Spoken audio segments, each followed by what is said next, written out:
ตูหมู่ร้ายกลัวเปิ้นใส่ร้ายป้ายสีกลัวเปิ้นบาหันดีบาหันชอบท่องคาถานี่เขาไว้ใจเย็นๆก่อนรับก่อนนอนนึกถึงเจ้ากรรมนายเวรที่เจ็บไข้ได้ป่วยอยู่ก็จะได้ห่มได้หายร่างกายมันบ่หายแต่ใจมันหายจากการยึดมั่นหายจากการทรมานใจจะได้ใจจะได้สบายมันเจ็บมันปวดเป็นเรื่องของธาตุสี่มันผสมปรดุลกันขอให้ขันธ์ห้าขอให้มันแข็งแรงแข็งแกร่งเข้าไว้โดยคาถาปามานาอุกาสะนาทุเอปามานาอุกาสะนาทุเอเอาชนะเข้าไว้มันชนะเขาชนะก็แล้วฮะนะแน่นอนเป็นวัดเป็นไอ้ก็เหมือนกันเนอะโอ้ญาติโยมทั้งหลายได้ยินข่าวเป็นวัดเป็นไอ้แล้วกันน่ากลัวเหมือนกันเนอะโพโทเขาแจ้งมานะจะแต้ก็บ่แต้แล้วก็บ่ฮู้แต่เขาแจ้งมาเขาบอกมาเนอะญาติโยมทั้งหลายเพิ่นบอกว่าระมัดระวังเนอะช่วงนี้ไข้หวัดระบาดหนักอีวะระบาดหนักแต่ก็ระบาดหนักเล่นก็ข้อมูลของเพิ่นมีข้อมูลลูกข้อมูลว่าจะได้ข้อมูลว่าไข้หวัดปีนี้ระบาดหนักปีนี้ระบาดหนักตุลุงก็พอจะได้เพราะว่าเพิ่นกลัวว่าตุลุงก็กลัวมันอย่างอันเขาตายคนเดียวเนี่ยเขาไม่กลัวนะกลัวจะเอาวัดไปแปดเปื้อนคนอื่นนี่กะมันจะได้บาปเนาะเพิ่งบอกว่าน่าเป็นห่วงการระบาดนักทั่วประเทศ15 วัน15 วันคนติดวัดเป็นแสนรายเสียชีวิตไปแล้ว9อันนี้เข้าแต่เจ้านี่นะเข้าตะวะมันจะแต่เจ้าตะวะ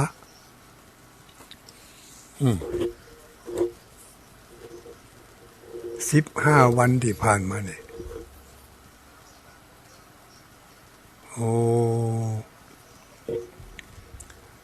สถานการณ์ไข้หวัดใหญ่ในไทยน่าเป็นห่วง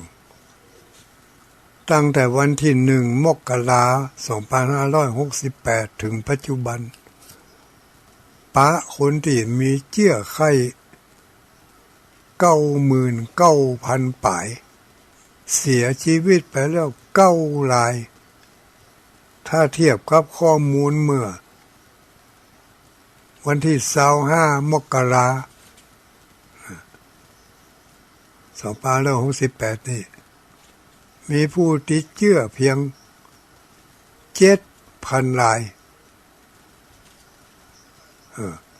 ภายใน15 วันจากวันที่25เนาะจากวันที่25มาถึง25 มกรามาถึงวันที่เนี่ยมาถึงวันนี้กะเนาะ25มาถึงวันที่15 กุมภา16 กุมภาเนี่ยติดเชื้อไปแล้ว 90,000 ป่ายโอ้โหปะอุ้ยไม่อุ้ยจะไปสละใจเนื้อเฮานะหมู่เฮานี่มันภูมิต้านทานมันน้อยนะจะไปแจ้ระบบมาเก่าแต่ก็บ่ใครอะละเอาเฮ้ยตุลุงลองพอ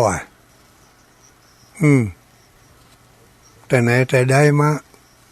ก็เป็นวัด แต่ว่ามันซื้อนี่ตั้งแต่เป็นมานี่บ่กินยาพาราก็ถึงบ่กินหยังก็ถึงบ่กินเพราะมันเล่นบ่หายแต่อุ้ย มันก็ลึกโปมันเหมือนกันเขาว่าเขาลึกแล้วนะมันยังลึกแล้วเขาก่อนมันเล่นบ่หายแหละเดี๋ยวก็ไปหั่นเดี๋ยวก็ไปนี่ไปก็กลัวเอาวัดไปแปดเปิ่นอยู่ห่างๆเขาไว้บางเตือตอนไปการไปงานปิกมาบัดทันลงรถเมื่อยอยู่เมื่อยสั่นโจ๊ะๆตั้งแต่ในรถน่ะลงมาถึงกันนั่งตักแดดเลยเนี่ย7 วันผ่านไปบ่หาย1 เดือนผ่านไปบ่หายโอ้ยมันเหมือนไอ้ไข้วัดมาเดียวมันเหมือนไข้วัดมาเขาเป็นละออนตะกอนเขาไข้วัดตะกอนนะมันสู้ความดื้อเขาบ่ได้เฮ้ยแต่บัดเดียวไข้วัดบัดเดียวนี่มันมีทางหมอเพิ่นบอกว่ามันมีหลายสายพันธุ์ด้วยลุงแต่ก่อนนั้นมันก็เป็นสายพันธุ์เดียวอย่างนี้ว่าเป็นวัดธรรมดาเนี่ยมันมีอย่างแทรกปัจจุบันนี่มีสปะสเปดที่มันแทรกเข้ามาเนี่ยลุงพอข่าวก็เดี๋ยวก็ MP3 MP4 MP5 เดี๋ยวก็ PM22527ยังมั่วอันนั้นแหละที่จะเนี่ยไข้หวัดมันนักขึ้นไข้หวัดมันเพิ่มช่องทางของมันแต่ก่อนไม่มีอย่างไปตัวป่อตัวแม่ไปเผาให้เผาสวนในป่าในดงบุญควันนี่ก็มาหันเป็นไรนี่เนาะเนี่ยสวนให้เนี่ยตุ่งเนี่ยนาเนี่ยสวนหอมเอามีดถักต่อเฟืองมากองไว้เผาเนี่ยเต็มตุ่งเต็มนาก็เป็นยังนี่มาหันเป็นไรแต่บัดเดียวนี่มันยังอันเอาไว้โอ้สลาใจกับมันแต่บ่ได้เพราะว่าตะกอนนั่นคนต่างบ้านต่างเมืองมันจะมีไผมาหาหรอกการไปมาก็ลำบากแต่บัดเดียวเนี่ยปุ่นแอฟริกาปุ่นพักตอนเดียวเขาเป็นไข้วัดปุ่นแห่งพักตอนเดียวมาถึงบ้านเฮาไปแล้วเอาไข้วัดรูปปุ่นออกมาเพราะฉะนั้นมันก็มาผสมพันธุ์กันบ้านเฮานี่ก็กลายเป็นสายพันธุ์ต่างๆขึ้นมามาเดียวนี่เป็นว่าวัคซีนไข้หวัดใหญ่4 สายพันธุ์ดู4 สายพันธุ์ก่อนนะสายพันธุ์ A สายพันธุ์ B สายพันธุ์ Z อย่างมู้มันนะตุลุงตั้งแต่วันนั้นไปมี3 ตนเนาะมีท่านมหาโศกแก้วมีตุลุงแล้วก็มีตุปิอ๋อยปลายบะปอคนขับรถทั้งคนถึง4 คนวันนั้นไปแอวงานที่เปิ่นเทศทำมหาจารย์เวสสันดรที่มจรลำปางก็เพื่อปิกมาถึงเกิงกลางตั้งอย่างท่านมหาอยู่เจ็บอย่างว่าดักปิ้งดังไปจะได้นี่กูเตือบหันเดือดร้อนกูเตือนี่ก็บ่เปิดแอร์นี่เดือดร้อนวันนั้นแอร์ก็บ่เปิดบหันเดือดร้อนก็เลยเปิดแอร์เปิดอย่างมาในรถไปมีว่ะพ่อแม่พี่น้อง2 วันต่อมาวันที่อย่างไปวันที่7ไปวันที่8ท่านมาหากับคนขับรถเนาะแล้วก็ตุลุงก็ตุเปอ่อยยุบถึง4 คนกะตุเปอ่อยถ้ามาหาสดไปไม่ใจไปงานทักษิณานุปทานครูบาอาจารย์วันที่9ตุเปอ่อยสดไป ไหว้พระธาตุเก้าจอมได้ยินข่าวว่าเอาไปติดคนดีไปนั่งรถด้วยเพื่อนนะ แต่บ่แต่หมู่พันิตาแจ้งมาจิมเนอะได้ยินข่าวว่าไปติดวัดติดไอด้วยนะปีนานเบิ่มเดมคนนะไปรับไข้วัดจากตุปีหอยด้วยเนี่ยหายหรือยังกับหมูเนอะถ้าจะหายแล้วก็ลุงหนานเบิ่มบรรพตสถิตอ่ะเนาะวันนั้นไปด้วยกันโลถึงตุลุงอ้อยวันนั้นตุลุงดอยก็บอกไปก็เปิ่นสักคำอ่ะไปได้ที่ไหนเปิ่นมาเต็มว่าบึดรถตู้เป็นสาวกันกระจวนเปิ่นไปไหว้พระธาตุ เวียนเทียนเสร็จแล้วก็มากล่าวกำไหว้วันตาหลวงวันตาน้อยทักทายญาติโยมเล็กๆน้อยๆ ไม่ได้อู้กันเหมือนสักคำมันจะยุบยับคำนั้นน่ะก็เลยบ่ได้บอกให้ญาติโยมที่มาร่วม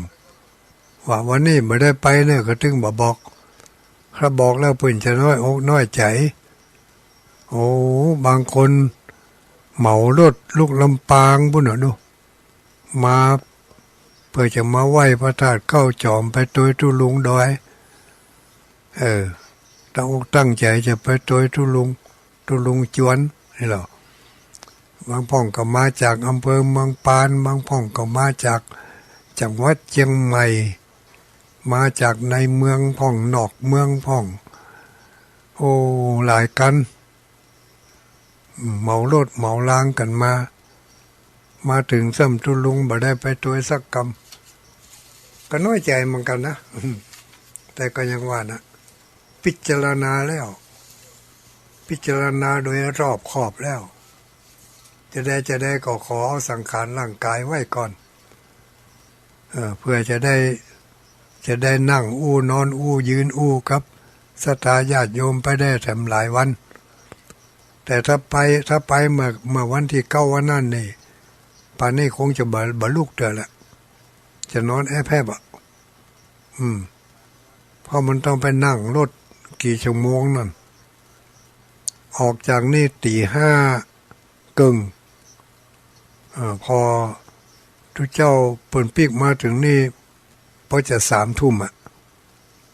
2 ทุ่มไปเนาะนั่งรถนะวันค่ำเพราะกึดแล้วถ้าไปนั่งอย่างอันนี้บัดตายกับป่วยใหญ่อ่ะ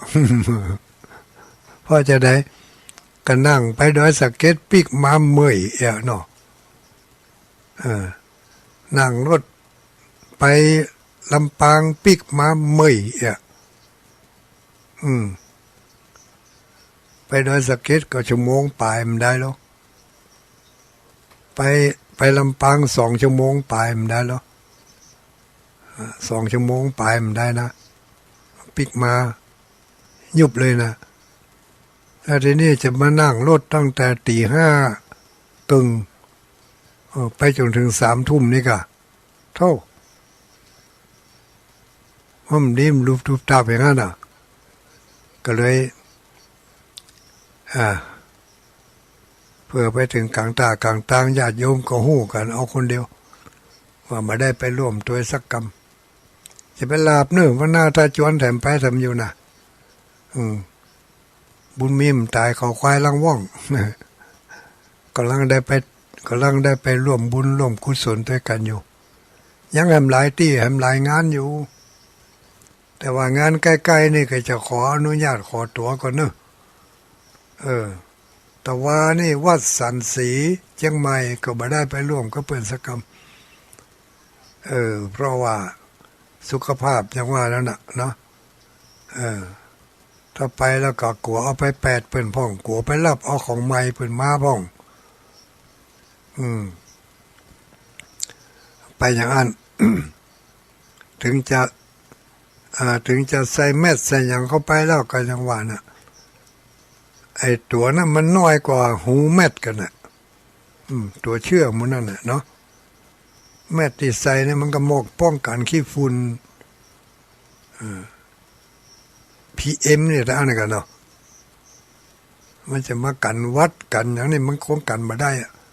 เพราะเจี้ยมันจะน้อยมันน้อยล่ำมันหลายไมครอนเฮ้ยลูก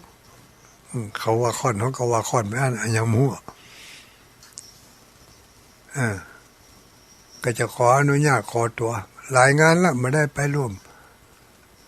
ตลอดแม้กระทั่งผู้ที่เป็นส่งไลน์มาเนี่ยดูเป็น200 ไลน์ไม่ได้ตอบเพราะว่าถ้าตอบมันต้องมีเวลาเนาะมีเวลาให้สักหน่อยถ้าไปเปิดอ่านก็ต้องจะได้ตอบบางรายส่วนมากแล้ว90%ไม่ได้อ่านเนอะไม่ได้เปิดอ่านไลน์ของไผซ่าคนจะไปน้อยอกน้อยใจเนอะเพราะว่าถ้าเปิดอ่านแล้วมันอดที่จะตอบมาได้แล้วก็ถ้าตอบก็มันต้องใช้เวลาเนาะก็เป็นยังเดี๋ยวถ้ามันหายดีๆก็ตอบกันแต่เมื่อคืนวันนี้จะเปิดไลน์อยู่นะเพราะวันไหนๆก็ได้มานั่งหน้าไลน์นี่แหละนี่ก็เพิ่งมันไลน์คุ้มยุ่มนี่กันเนาะแต่เจ้าไปหาหมอละคุณหมอบอกว่าไม่เป็นไรมากตุลุงถามหมอสายพันธุ์ A สายพันธุ์ B นั้นมันอย่างไร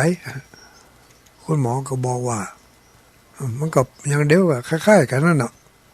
ใช่ยาตัวเดียวกันนั่นนะยาถ้าไปสนใจเรื่อง B เรื่อง A มันนะ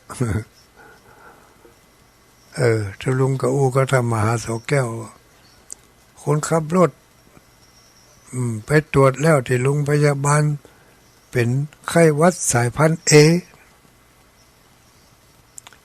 ตุลุงก็ว่าอันเฮานี่ถ้าจะสายพันธุ์ A B C D ถ้าจะหลายสายพันธุ์อยู่ไปภาคไหนก็เป็นนั่นน่ะเนาะก็ฝากฝังเอาไว้ญาติโยมทั้งหลายด้วยความเป็นห่วงเป็นใยหมู่เฮาทั้งหลายมันอยู่ในวัยชราก็คือวัยที่มันอ่อนแอต่อโรคเนี่ยอ่อนแอต่อโรคมันถ้าไปดื้อมันจะมันจะไปหาหมอฮะไปหาหมอทุลุงก็กับแม่ไปวันเนี้ยไปมาแล้วเรียบร้อยตรวจหั่นตรวจนี่เอ็กซลุมสเลปอดแท้ไม่ลงปอดเตื้อทุลุงมันอยู่แต่หมูหูดังน่ะก็ยังแควนหน่อยมันลงปอดแต่ทุลุงก็ต้องระวังเนอะเพื่อมันเข้าปอดนะระวังอย่างไรก็ยังว่านะกะทุลุงจะไปให้มันเข้าปอดถ้ามันเข้าปอดแล้วมันจะรักษายากดีบ่ดีจะโดนฉีดยานะบอกว่าไม่เป็นไรจะพยายามคืนนี้ก็เลยมาจัดรายการสเปเหระสปะสเปดมะกอเต็ดมะละกอ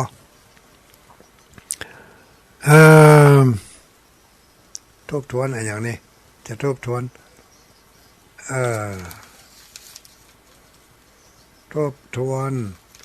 ประกาศอนุโมทนาขอบคุณขอบใจศรัทธาญาติโยมที่ได้ปะกันวันนั้นเนาะได้ฝากจตุปัจจัยกับน้ำกับไฟมาบางห้องก็ทุลุงวันนั้นบ่ได้ตันได้หอมสักคำขอเลขบัญชีหน่อยเก่งใจ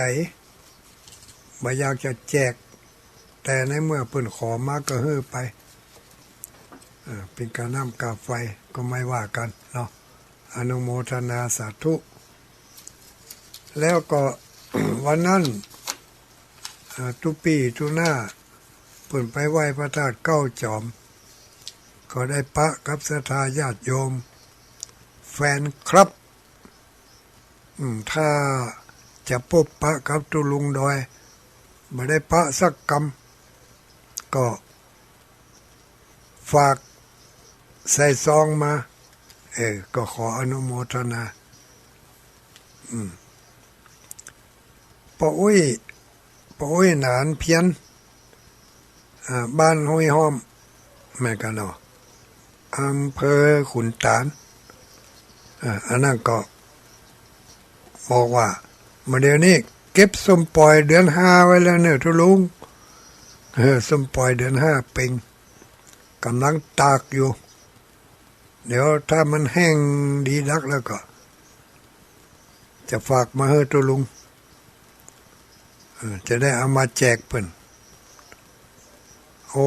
งานที่จะมีตั้งหน้านี่มี2 งานเนอะนะเว้ยเนอะเก็บตัวไว้นะงานเดือน6เป็งประเพณีส่งน้ำพระธาตุ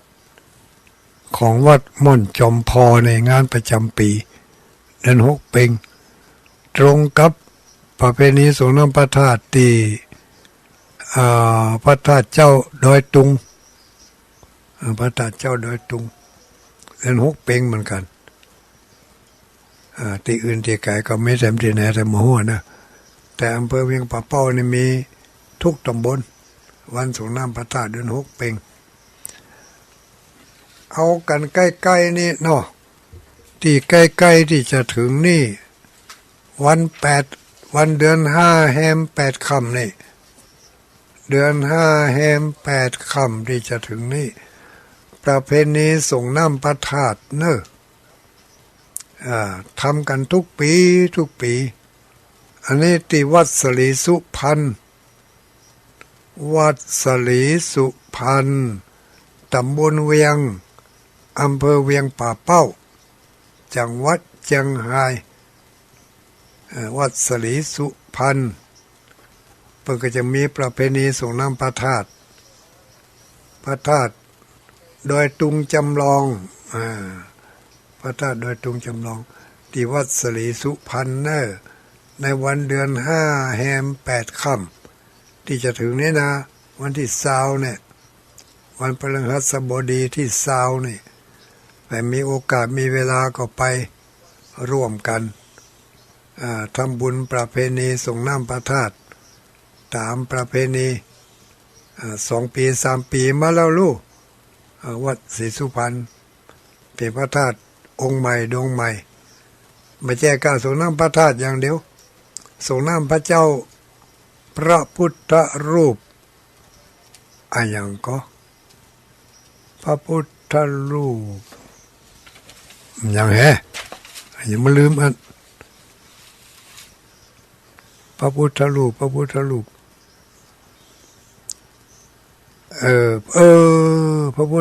พระเจ้าตองติดพระเจ้าตองติดที่วัดสลีสุพรรณนะในวันเดือน5แฮม8ค่ำที่จะถึงเนี่ยวันที่20นี่ไปส่งน้ำพระธาตุส่งน้ำพระเจ้าอันนี้ก็ไปกันเนอะแล้วที่อื่นที่ไกลแล้ววันที่20ปลายนี่ปูนวัดม่อนปิ่นอันนี้ก็ยังหลายวันอยู่เนาะไปหลายวันแล้ววะวันนี้วันที่17แล้วนี่เนาะมาได้ข้อมูลที่ละเอียดเนอะทุกปีเลิน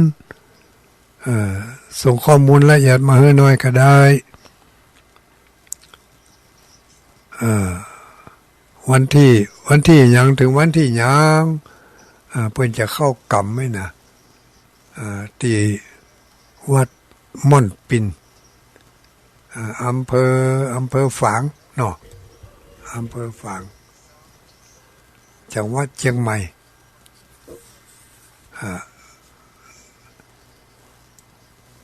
วันนั้นก็ไปเข้ากรรมที่วัดห้วยงูในสำเร็จเสร็จสิ้นไปตุลุงไปยืมได้ผมได้ไปนั่งทุกเพื่อนสักก็มา วาสนามันถึงเตื้อเอารอให้มันวาสนาแก่กล้าทำสักน้อยก่อนเดี๋ยวจะตอบไลน์ของญาติโยมก่อนเนอะเดี๋ยวนี้มัน21 โมงปลายแล้วนี่จะได้สันป่าตองอู้ถึงสันป่าตองนี่เพื่อจะมีงานตั้งธรรมหลวงนะเว้ยเนอะโอ้ตั้งธรรมหลวงที่วัดทรายมูลตำบลแม่ก้าอำเภอสันป่าตองจังหวัดเชียงใหม่ตัวลุงเอาข้อมูลเปิดไปไว้ที่ไหนอย่างหูหัน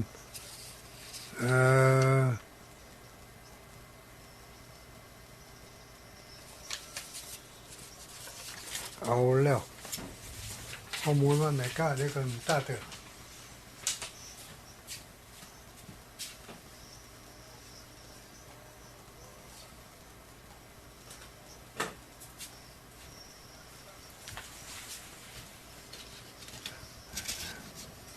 ไปสอหาประตันนะ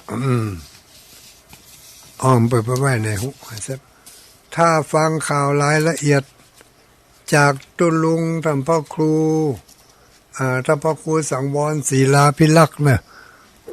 เป็นเทศธรรมเมืองทุกเจ้าวันจันทร์ทุกเจ้าวันจันทร์วันจันทร์ที่24นี่ก็ถ้าฟังก็แล้วกันนะเพราะเป็นจะมีงานกันตั้งแต่ในประมาณวันที่15-16เดือนมีนาบุญก่อนนะดูเหมือนจะอย่างเดือนมีนาเป็นมีการตั้งธรรมหลวงเทศมหาชาติเวสสันดรชาดก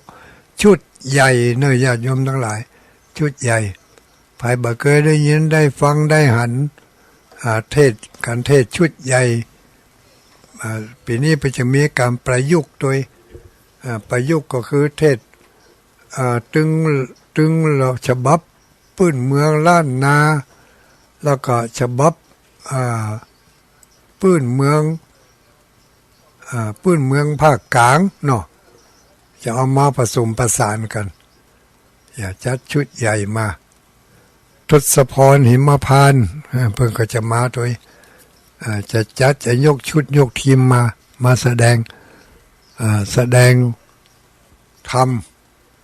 มหาเวสสันดรชาดกเนาะที่วัดทรายมูลตำบลแม่ก้าอำเภอสันป่าตองจังหวัดเชียงใหม่ในเดือนมีนาเนอะเดือนมีนารายละเอียดติดตามได้ที่มาเจ้าวันจันทร์6 โมงถึง7 โมงประมาณนี้หรือมาอ้างก็5 ถึง 6 โมงถึง7 โมงเนาะ6 โมงถึง7 โมงมาเจ้าเพื่อก็จะได้แจ้งรายละเอียดให้หมู่เขาทั้งหลายได้ฟังกันทำ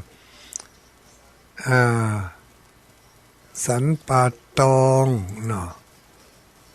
ตอบไปแล้ว1 ลายแล้วก็มีไผ่แถมป้าบัวลาส่งไปแล้วเรียบร้อยเนาะป้าบัวลาเนาะอนุโมทนาสาธุอันนี้กลุ่มนักจัดรายการมีใครส่งอะไรเข้ามาไม่มีกันแม่อุ้ยกันท่านนี้โทรศัพท์เข้ามาอันนี้มันอย่างนี้แม่อุ้ยกันท่านนี้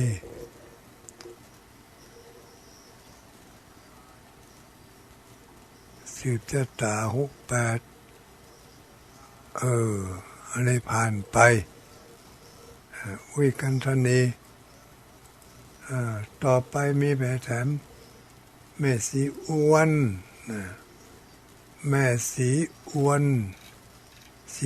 ยาวิราชอันนี้ส่งไลน์มาต่อไปมีไผอีก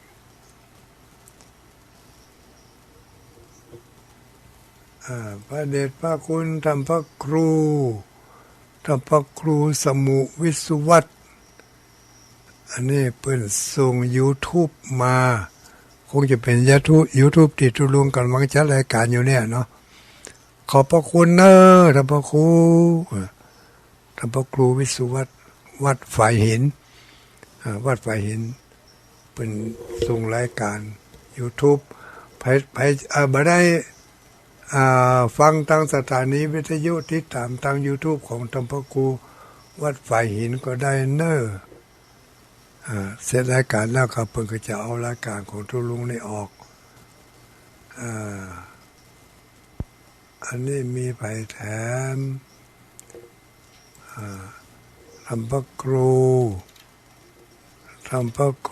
วัดหนองผาขาวทัดมาธรรมพระครูวัดอย่าง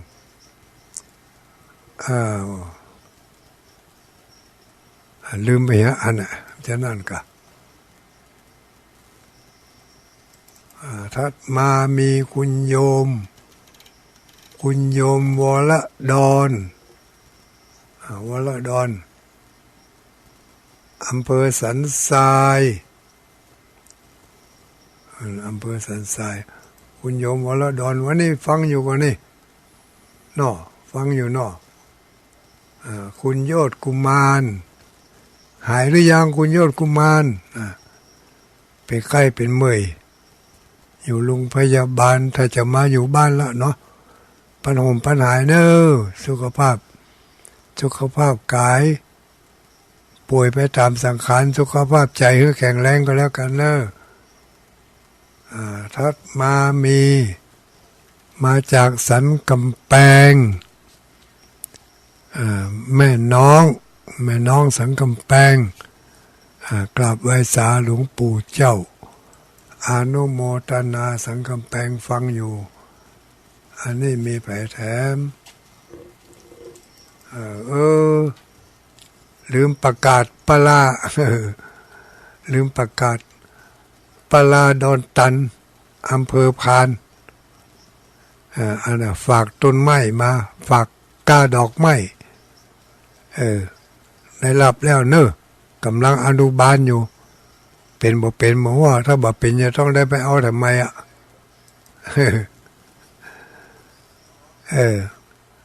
แม่อุ้ยจินบ้านแม่ขจารฟังอยู่แม่ขจารฟังชัดเจนเนาะอยู่ไกลฮะน่ะเนาะวันนั้นได้ไปเข้าจอมกับปืนคนนั้นแม่อุ้ยจินนี่แม่ขจารมีใครอีกโอ้จันนักหรอปหลวงพิพัฒน์ปหลวงพิพัฒน์หลวงพิพัฒน์นี่บ้านไหนหมูเนี่ยลืมไปแล้วฟังอยู่นอกปหลวงนอสาธุอนุโมทนาอันนี้ไปอีก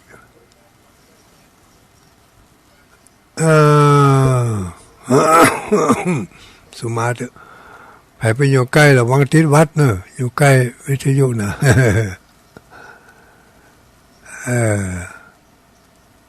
โอ้อันนี้มาใจแล้วใจเฮก้าอันนี้ตัวแทนจากห้วยงูในเนาะตัวแทนจากห้วยงูในอันนี้ก็ส่งข้อความมาว่าจะได้มีแต่ใบ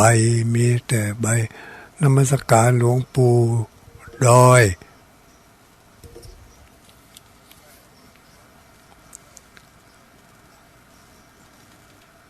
จะไปที่ไหนไปม่อนปินกะม่อนปินนี่ต้องดูสถานการณ์ก่อนเนอะต้องดูสถานการณ์ก่อนหมูว่าจะไปได้ก็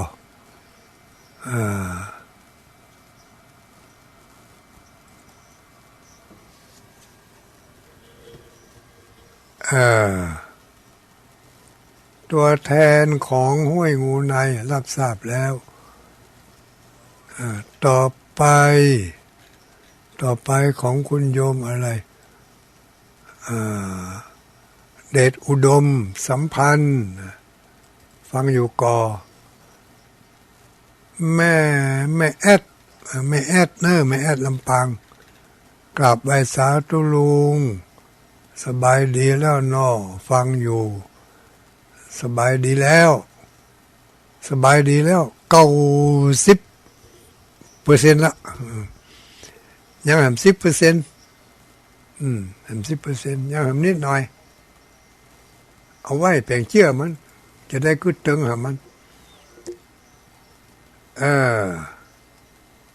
สาธุดอกอะไรสวยจังคนเมืองแป่ดอกนี้ชื่อว่าดอกสีมาลาไม่หลงดอกสีมาลาใครมีเอามาให้พ่องก็ได้กราบไหว้สาคลื่นธุรกิจที่ตรงห้องธุรกิจที่ตรงห้องดารุณีกันเนาะตรงห้องอำเภอแป่ขอบคุณสถานีเปิ้นเนอร์มันโทรไปหาเปิ้นตัวเปิ้นจะได้ดีอกดีใจคุณโยมแม่อุ้ยนี่แม่อุ้ยยังแม่อุ้ยยายสุดาแม่อุ้ยยายสุดาชัยมงคลบ้านห้วยเข้ากำเนี่ยเขาก็มากันหลายตีหลายตังอะไรลูกห้วยเข้ากำพะเยาก็มาแล้วก็ให้แถมกลุ่มขึ้นสีขาวอันนี้ไม่อุ้ยอะไรไม่อุ้ยเกษณีก็นี่ขึ้นสีขาวนี่ไม่อุ้ยเกษณีไปที่ไหนมานั่นเหรอโอ้สาธุอนุโมทนาพิสมัยเขื่อนคำแสนสังวิทาปุกาญปะท่องไว้เนอะนี่เป็นคาถาหัวใจพระอภิธรรมนะนี่นะหัวใจพระอภิธรรมท่องแล้วจะมีสติปัญญาดีบ่คิดหลงคิดลืมอันใดบ่ดีจำมันจะบ่จำอันใดดีจำมันจะบ่ลืมอันใดบ่น่าดีจำมันจะลืมอย่างกำเล่าขวัญกากำนินทากากำเสียได้ภาษีก็นี่มันบ่ใครจำเว้ยมันลืมไปอ่ะสังวิทาปุกาญปะนะท่องไว้ก่อนรับก่อนนอนค่ำคืนนี้ท่องให้ดีแล้วแผ่เมตตาไปใจจะมีความสุขจอมตองก็ส่งมาแล้วจอมตองไหว้สาฟังอยู่เนื้อตุลุงสาธุอนุโมทนาอันนี้ตัวแทนของเมืองฝางไม่อุ้ยจงดีเต้าไปใส่ดินกีที่ไหนนั่นปูพื้นกะฟังหลวงตาอ่านให้ตัวโรคไข้หวัด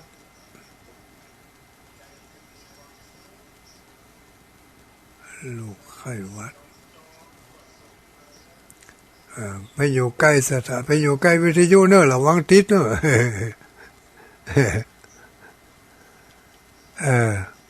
โอ้เปิ่นไปเอาดินกีไปขนดินกีไปกันไปที่ไหนบางนี่มาเคยรำได้ติดตามข่าวของกลุ่มชมรมมาได้เปิดอ่านถ้ามันอ่านแล้วก็อดมาได้ก็เวลาก็บ่ใครมีเดี๋ยวก็เป็นน้ำหูน้ำตาพ่องยังพ่องแขกมาพ่องเลย เนาะ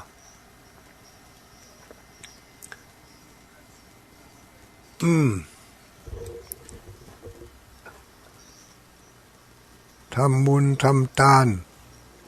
ญาติโยมทั้งหลายมาแล้วอันนี้อำเภอเมืองปานตัวแทนเมืองปานเนาะตัวแทนเมืองปานแจ้ซ้อน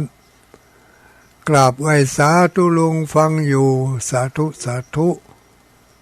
แม่อุ้ยยายเพชรอันนี้แม่อุ้ยยายเพชรเมืองปานงานวันที่16มาได้ไปร่วมกับเพื่อนซักกรรมที่ลำปางก็เลยบ่ได้ไปปะกันงานนี้มันต้าเตอขอสุมาอาภัยกับอันตุปอตุวิหลวงปู่เนาะก็ยกมือ10 นิ้วไหว้สาหลวงปู่ที่เป็นคืนสภาพร่างกายสู่ธรรมชาติของเปิ้นเนาะธาตุดินคืนสู่ดินธาตุน้ำคืนสู่น้ำธาตุไฟคืนสู่ไฟธาตุลมคืนสู่ลมนะอันนี้การคืนร่างของหลวงปู่กราบไหว้สาเจ้าตุลุงฟังอยู่อันนี้แม่อุ้ยสายฝนจันกุณะหนองผาขาวหนองผาขาวอำเภอป่าซางจังหวัดลำพูนก็ฝากความคิดถึงหาท่านพระครูตุลุงตัวเนื้อท่านพระครูวัดหนองผาขาว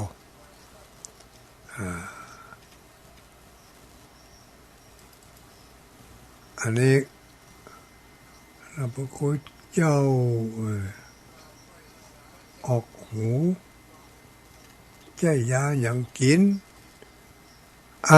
นักแก่เนอะลมออกหูใจยาอย่างใครมียาดีบอกคิมเนอะลมออกหู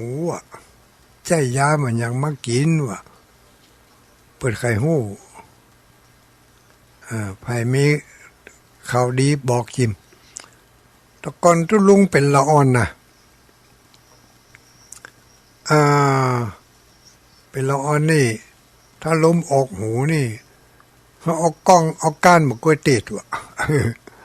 ก้านหมกกล้วยติดเอาลนไฟเห็นน้อยหมอกมันอุ่นๆนี่แล้วก็เฮ้ยแถมคนหนึ่งเอาเป่าเข้าหูฮะนี่นะมันก็สดออกพุ่งเอาไว้แต้มหัวเขาว่ามันผีเขาเรียกว่าอย่างก็ผีแม่นห้อมนี่เนี่ยก็เนาะขี้แม่นห้อมผีโพดหุกแม่นหุ้มหัวนะขอยากอันนั้นมันไม่ใช่ลมออกหูยังไม่อุ้ยก้าอันนี้ลมออกหูอึดนะเนี่ยเพื่อเอาอย่างมากินหัวเนอยามอย่างเป็นลมนี่ใจยาแก้ลมอุ้ยยาแก้ลม108ก็อย่างกันเนี่ยสมมากแล้วถ้าอย่างตุลุงเนี่ยลังเตอมันกัดอกกัดหน้าอกกัดต้องกัดปุ่มอย่างมื้อนี่นะเสียบขี้ข้างกันอย่างก็จังนอนมารับพงนี่เอายาแก้ลมเนี่ยมากินยาหอมนี่ใส่เข้าไปสักจ้อนกาแฟเอาน้ำห้อนอุ่นๆนี่กินล่องเข้าไปสะบึดสะกำมันก็หายแก้ลม108น่ะมันออกหูมันเป็นลมมันเป็นลมก็ใช่ยาแก้ลมน่ะขนาดนี้มาหายก็กินขนาดนั้นตุลุงเอาใส่กล่องใส่ถุงไว้ตัวลูกเอาไปตัวหลายยี่ห้อเนอะของตุลุงเล็กพ่องของร้านขายยาพ่องแล้วก็ของที่เฮาที่นี่ก็มีเอามาผสมผสานกันใส่เข้าไปในขวดเท่านั้นเขย่าโอ้หลายตำหาอยู่ด้วยกันเท่านั้น มันเป็นยาลมเอาใส่ด้วยกันหมดอ่ะไอ้นะมันก็ล่องไปหักล่างกันก็ยาลมเหมือนกันนี่เนาะอาจจะไปเสริมกันอย่างตำหานั่นอาจจะบ่มีตัวนั่นตำหานั่นมันมีตัวนั่นเนี่ยเขาก็เอาผสมกันเข้าไปแล้วก็กินมันก็หายพ้องอันกันเนาะ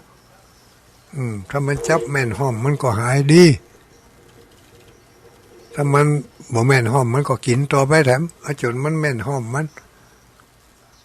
ยาแก้ลมกินเราเอามากินพอเนอะเนอะอุ้ยเมืองแป่คนอื่นมีอันใดพอที่จะเสนอได้พ้องมาบอกมากล่าวกันเนอะยาแก้ลมคงจะรับสายกันเนาะคำนี้เหลือเวลาอยู่น้อยหนึ่งได้จะหาว่าใจดำจะหาว่าใจดำอำมหิตพอมารับสายกันแล้วนี่นะเปิดรับสายเนอะโทรศัพท์ปิดไว้นี่อุ้ยเพิ่งก็มันปิดไว้มาได้นี่ก็ว่าทานมันเสี่ยง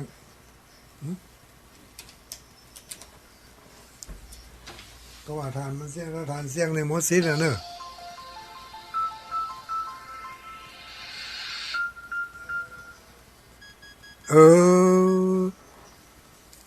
แบตเตอรี่ต่ำเห็นแล้ว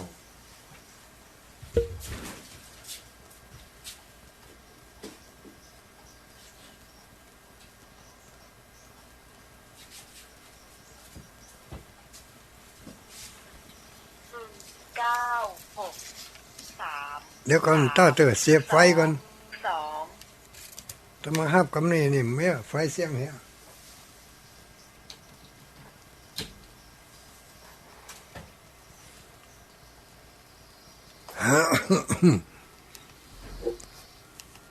นั่นแหละไฟเสียงแบตเสียงนั่นก็ว่าวันนี้วันข้ามอย่าไปป้อมโทรมาหากันแล้วจะว่าปืนใจดำเขาใจดำกันนี่ป้อมได้สังเกตสังกาโทรศัพท์ไฟมีก็มีแบบนี้เสียหายหลายแสนรู้นี่เนาะเปิดที่ต่อมาได้เนี่ย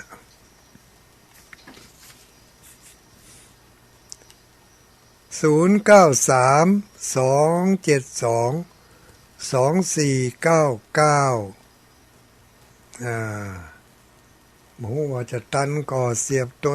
ตัวนี่0932722499เราเข้ามาพอหนูเนาะตะกี้ไผเข้ามานี่กำมาตันนะครับเนาะมันนั่นอย่างก็กำลังเสียบไฟอยู่ตอนนี้ไฟก็กำลังขึ้นมาบ0932722499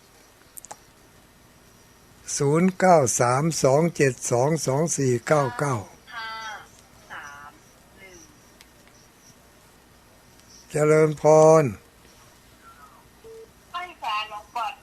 ไหวสาใครเอ่ยแม่สลัดแจ๊สอนวันนั้นขอสุมาอภัยเนอะบอกขอสุมากับท่านเจ้าอาวาสด้วยไม่ได้ไปร่วมงานสักกรรมตั้งใจไว้เป็นท่าไว้แล้วอันนี้บ่ลืมแต่ว่าบ่ได้ไปแม่นมันบ่ค่อยสำคัญว่านั่นก็เล่มได้ไปสักกรรม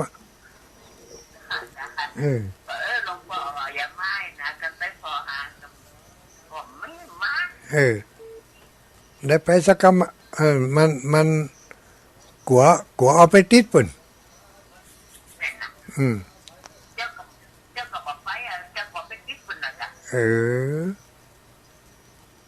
อ้าวอนุโมทนาเนอะสาธุสาธุ0932722499เจริญพร ได้ยินข่าวไปอยู่บ้านใต้บุญอี เจ้าไม่อยู่แล้วเจ้า เออบ้านมาอย่างนะ ไก่ตุลุงมาเห็นจ้านะ บ้านมาอย่างสัมปะตอง บ้านไม่ของเจ้า อ๋อไม่เป็นไรวันอันถ้าเปิ่นตั้งทำก็ไปแอวหาเปิ่นเนอะ เจ้า อยู่ใกล้กันฮั่น สบายดีกับเจ้าตุลุงสบายดีกับ สบายดีแล้ว90%ก็ดีแล้วเหรอ90%นั่นน่ะ90%แม่ตุลุง จะพยายามรักษา เจ้า อนุโมทนาสาธุ เจ้าไหว้ศาลเจ้าโชคดีมีใจรับดีฝันดี8 3เจริญพรไหว้สาไม่อุ้ยอิน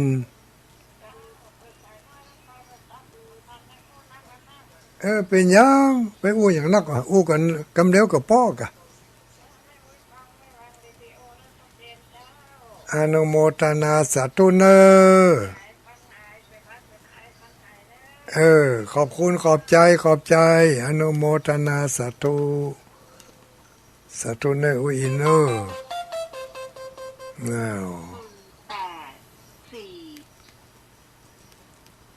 เจริญพรไหว้สาใครเอ่ยเมืองเปล่าไม่อุ้ยเกี้ยวกะไม่อุ้ยไหลชัดเจนดีเนาะ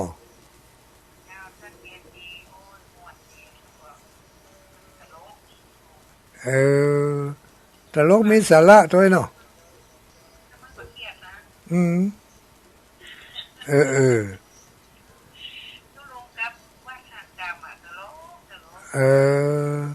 มันอยู่ใกล้กันก็หามันถ้าจะอยู่ใกล้กันไม่รู้4-5 กิโลมันได้แล้ว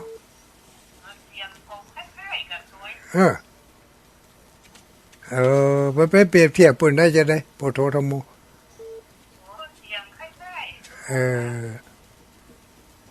อนุโมทนาขอบคุณหลายเนอะ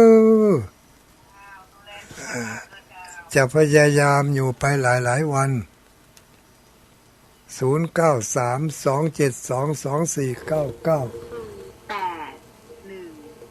เป็นเพื่อนเข้ารายการแล้วลูกไปอยู่ที่ไหนกำลังมาบะเดียวเจริญพรแกก็เจ้าตุลุงแม่สุเกียสิลาพรสิเตี้ยมะฮองละปูนเด้อมีบุญจบกันอยู่ได้ฟังธรรมะบรรยายของตุลุงนี่นะเจ้าวาสนายังถึงอยู่เนาะเจ้าวาสนายังถึงกันอยู่ฟังอยู่เด้อสาธุอนุโมทนาสาธุเนอที่ลมออกหูน่ะตุลุงเอ้ยเพิ่นเอาแก้มมะฮงแดงเอาไปเปล่าเอามาปึ่งเข้าไปให้ลูกล่าเป็นคนปึ่งหายแซ่บก้านมะฮงแดงนะเจ้าก้านมะฮงแดงมะฮงที่เป็นลูกล่าน่ะเ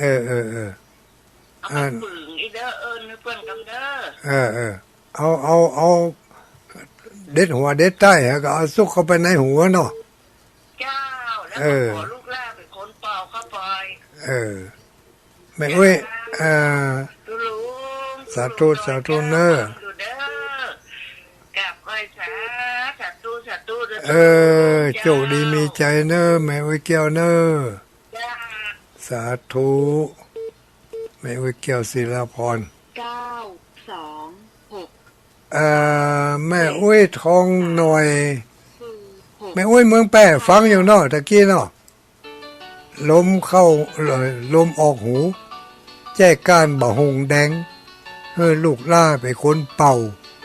มันใจลูกล่าเฮาก็ได้นะลูกล่าคนอื่นก็ได้เจริญพรมาจากการจะหลวงเจ้าไผเอ่ยในข้อมแต่คำอำเภอเหงาเจ้า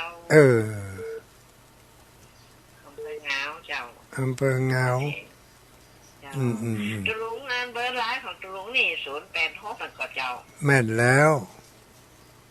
เจ้าก็ได้เธอไลน์จะไม่ได้โทรเบอร์นี่ เธอก็เบอร์ตั้งเบอร์ไลน์ก็ได้เนอะ ตุลุงเลยหายหลักกาเจ้า ก็หายไปแล้ว90%อนุโมทนาเนอะกอมเนอะสาธุรับดีฝันดี ฝากความกึดตึงไปหาพี่น้องเมืองเงาทุกผู้ทุกคนเนอะจังเอิ้นผ่านไปผ่านมาเนี่ยมาได้แวะ เจริญพร ต่างเจ้าตุลุง ไหว้สาใครเอ่ยอุ้ยพรกะ เจ้า อุ้ยพรชัดเจนดีอุ้ยพร แล้วไอ้นี่อะไรเนี่ย แล้วก็หูนะนี่จะเอามือสองข้างนี่เอาหูนี่แล้วดึงออกเลย เอามือสองข้างไอ้ยัดเข้าไปในหูแล้วก็ดึงออกเนาะ แล้วก็เอาปากตูเลยหายยับอ่ะ เอามือปากแล้วเป่าเข้าหู เอามือสองมือบ้างเอาหูเนี่ยตึงหูไว้ออกเลยเอาปากนับเลยตูออกไปมาดู อ๋อมันถึงออกปื้นพ่องเนาะ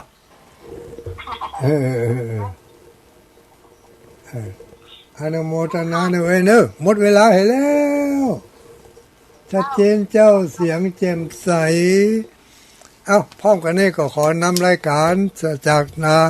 ศรัทธาญาติโยมอุบาสกอุบาสิกาทั้งหลายไปก่อนเนอะเพราะว่าเวลามันหมดเวลาเห็นแล้วจัตตารโอธัมมาวัฏันติอายุวันโนสุขังปะลัง